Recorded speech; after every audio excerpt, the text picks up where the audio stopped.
Picture this, it's Saturday night, maybe even Sunday morning or Sunday night right before school. But your child's in tears again. Not just like nervous tears or just a little upset, but like full-blown panic. They're screaming, they're begging not to go back to school.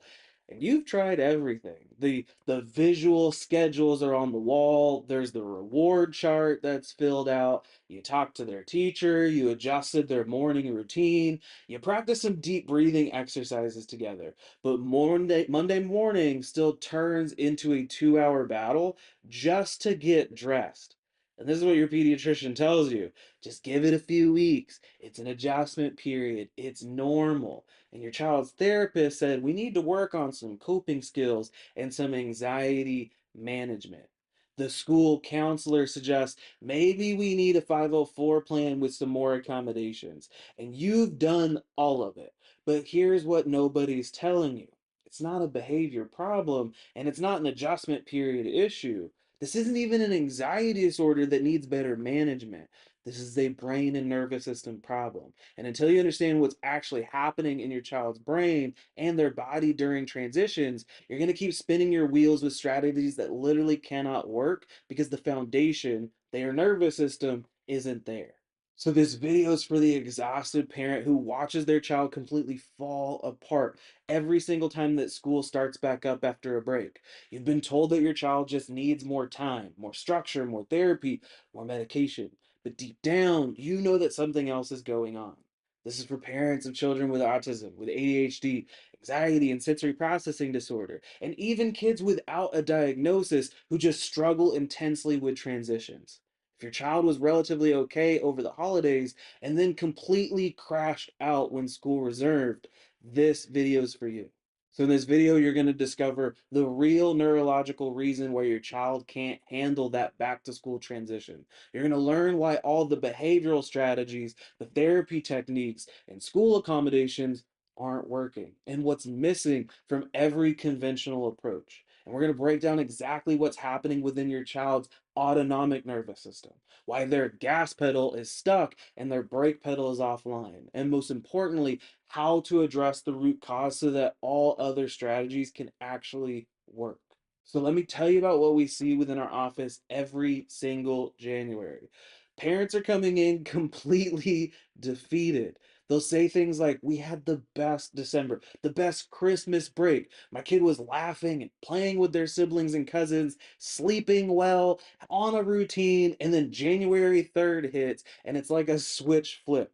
They wake up screaming. She threw up before school. Her tummy was hurting. She hid under her bed and refused to come out. Or, my son was doing so well over the break. There was no meltdowns. There was no aggression. And then the moment that we mentioned school starting back up, he completely turns into a different person. Raging at the little brother, panic attacks at bedtime. We can't even get him into the car. But here's what's critical to understand. This isn't your child being difficult. It's not manipulation. And this isn't them just wanting to not go to school. This is a nervous system in complete crisis mode. And here's the stat that should make every parent, every pediatrician, and every educator pay attention. Up to 50% of school age children experience some form of back to school dysregulation. But for children with ADHD, autism, anxiety, or sensory processing challenges, that number's even higher, and the intensity of it is exponentially worse. The kids that we see aren't just nervous about school, they're experiencing a full autonomic nervous system crash out. So let's chat about what back to school crash out actually is and why it's not just anxiety. So let's get clear on what we're actually dealing with here. The back to school crash out is severe nervous system dysregulation triggered by the transition from holiday break back to the normal school routines. But it's characterized by explosive behavioral meltdowns. There's debilitating anxiety and physical symptoms that go way beyond typical transition struggles. But here's the difference. Normal back to school anxiety might mean some butterflies, their tummy is a little funky, a few tears on that first day, needing some extra reassurance for a week or two. But that resolves and it gets better. The back to school crash out means your child's entire system, their physical, their emotional, their behavioral, their cognitive, is in crisis mode. And it doesn't resolve in a few days, it can persist for weeks or even months into the school year. Now, these physical signs look like stomach aches every single day or every single morning, sometimes leading to vomiting. There's headaches that weren't there at all during the break. They're getting sick constantly once school starts. Sleep completely falls apart. They can't fall asleep and they wake up exhausted. Now, for emotional dysregulation, it can look like panic attacks that about school-related tasks. There's crying episodes that last for hours and the complete emotional shutdown or going numb. And for some kids, the rage that seems to just come out of nowhere. Behaviorally, though, these kids are responding with explosive meltdowns over getting dressed, or packing their backpack or their lunch. Flat out school refusal, like hiding and running and physically resisting. There's the aggression towards siblings or parents, or even like teachers, or even aggression towards themselves. But we see so much rigid and inflexible thinking because they can't handle any changes to the plan. Now, cognitively, these kids struggle big time with focus, specifically on like simple school preparation tasks. There's catastrophic thinking. Everything is going to be terrible. Everything's going to fall apart. My life is over. The executive function within these kids collapses because they can't organize materials. They can't remember steps. There's no problem solving. And they seem incapable of handling things that they could have absolutely handled over the break. Now, if you're watching this and thinking, that's my child exactly. You're not alone with this. And here's what matters the most. There's a neurological reason why transitions are genuinely impossible for some kids. So let's talk about why those transitions are neurologically harder. And here's the truth about that. And this changes everything for all parents. For children that are experiencing back to school crashouts, their gas pedal or the sympathetic nervous system is already stuck in overdrive. You can think about your child's autonomic nervous system like a car with two pedals. The gas pedal is what activates our stress responses. So, our fight or flight mode, it increases our heart rate, it mobilizes our energy, it turns off our digestion because we're either going to run, we're going to fight, or we're going to freeze. But our brake pedal, this is what activates rest, recovery, digestion, sleep, development, emotional regulation. This is our parasympathetic nervous system. And a healthy nervous system shifts smoothly between these two. You need the gas pedal when challenges arrive, but then you need the brake pedal to calm down, to process, to recover. And here's what's happening with your child. Their gas pedal has been pressed down for so long that that's the default setting. Their nervous system has been running in fight or flight mode for months, possibly years, and the holiday break might have looked less chaotic because there were fewer demands. No early mornings, no homework, no social pressure, no academic demand, no sensory overload from the classrooms, but their nervous system was still revved up underneath. It was just managing because the load was lighter. But now you're asking that already overwhelmed system to handle a massive transition. And it just can't. Transitions require enormous amounts of nervous system flexibility or adaptability. Your child needs a functioning parasympathetic brake pedal to slow things down, to adapt and regulate through changes. But when that brake pedal is offline, specifically due to vagus nerve dysfunction, transitions don't just feel hard, they become neurologically impossible. And here's why the back to school transition hits particularly hard. It's not just one change, it's multiple simultaneous demands on an already taxed system. Because their sleep schedule shifts, going from staying up late and sleeping in to early morning wake ups. Their sensory environment changes, fluorescent lights instead of natural sunshine, cafeteria noise instead of backyard play, classroom smells and textures.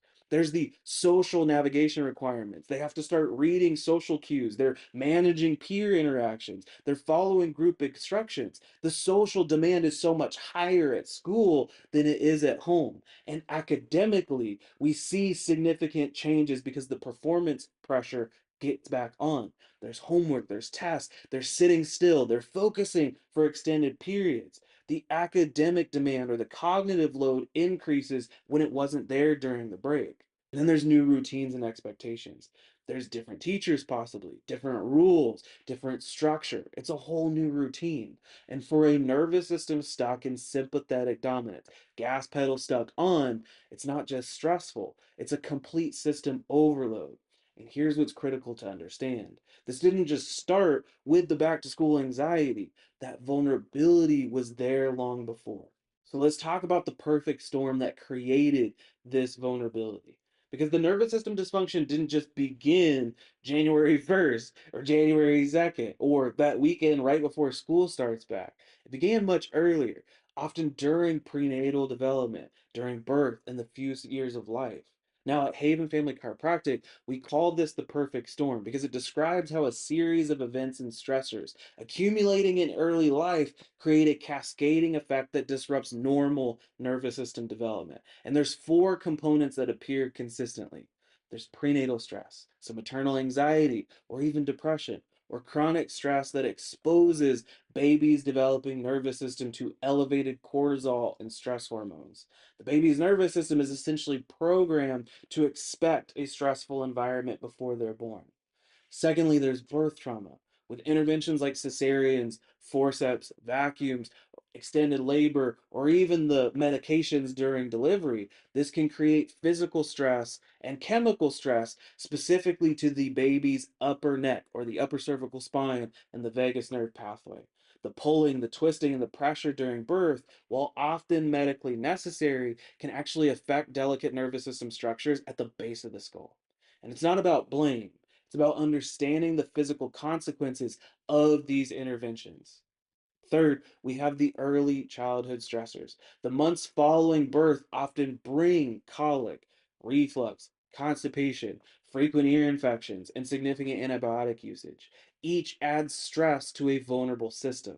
And antibiotics disrupt the gut microbiome, which directly affects immune function and nervous system regulation. There's chronic digestive issues that then signal that the autonomic nervous system isn't coordinating that digestion properly. And then fourth, there's delayed motor development. Missed milestones, sensory processing challenges, coordination struggles. When children skip crawling, they walk late, or struggle with balance, it reveals that neurological organization isn't progressing as it should. By ages 3 to 7, diagnostic labels emerge: autism spectrum disorder, ADHD, anxiety, sensory processing disorder. But the nervous system vulnerability was there all along. The signs just become more obvious as light demands increase. Your child didn't develop ADHD at age 7. The nervous system that couldn't regulate as a baby can't handle school demands, social interactions, or environmental stresses now. And it definitely can't handle that back to school transition. So let's chat as to why standard approaches fall short, but also what's missing. And here's where we need to have a really honest conversation about why nothing that you've tried has worked, or maybe helped a little bit and then stopped. Behavioral strategies like reward charts and visual schedules can help, but once the nervous system can actually use them effectively, medications like SSRIs or stimulants might take the edge off of symptoms. Therapy provides coping skills. School accommodations through 504 plans or IEPs, they can create necessary support. And these interventions have value. Many families need them as a part of a comprehensive approach. But here's the piece that gets missed every single time: all of these strategies require a functioning, balanced, and regulated nervous system to be able to work. You can't play therapy or CBT talk therapy your way out of a stuck gas pedal. You can't use a visual schedule to calm a nervous system that's perceiving threats everywhere because our visual processing is thrown off when we're stuck on that gas. You cannot reward chart your way to parasympathetic activation. It's like asking someone having a panic attack to just relax and breathe deeply. The advice isn't wrong, but the nervous system isn't capable of following it yet in that moment. Now, the missing piece is nervous system regulation.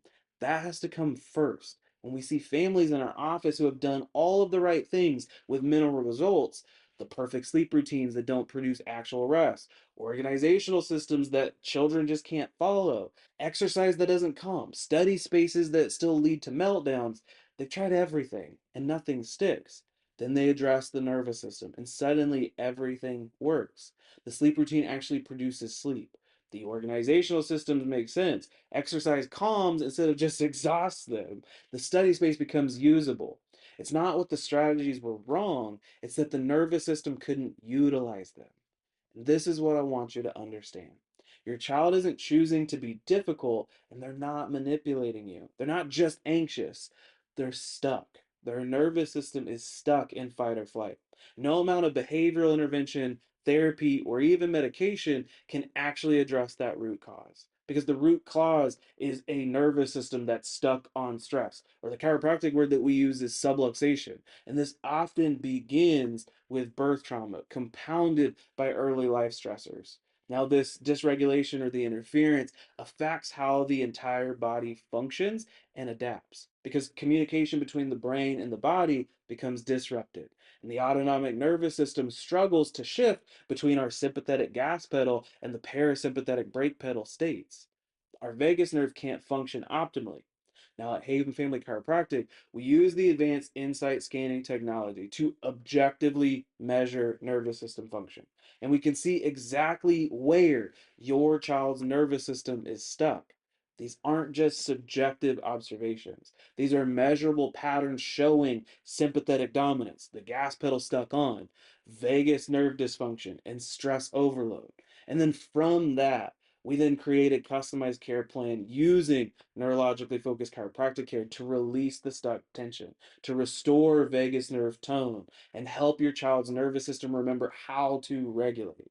And here's what we see clinically: kids who couldn't make it through the school day without multiple meltdowns start thriving. The morning battles that lasted hours become manageable, and school calls every day become a rare exception. The rest of the school year can be different when you address the nervous system first. Everything else finally falls into place. Now, right now, we're running our gift of health special through January 31st. So for 97 bucks, you get a consultation. You get the full neurological insight scans, the report of findings, and your first adjustment, and a $300 credit towards your initial restorative care plan. This is our biggest offer of the year, and it's specifically designed to help families just like yours get the help that you need without the overwhelm. So don't wait until you're 3 weeks into the semester, drowning in crisis mode and getting daily calls from school. Check the link within our bio, send our office a DM, or even call the office directly to schedule your gift of health consultation here at Haven Family Chiropractic. Your child's brain wants to work properly. Their nervous system wants to regulate. They want to handle transitions, enjoy school, and feel calm in their own body. And sometimes they just need help getting unstuck. So let's make this semester different. And we'll see you in the office.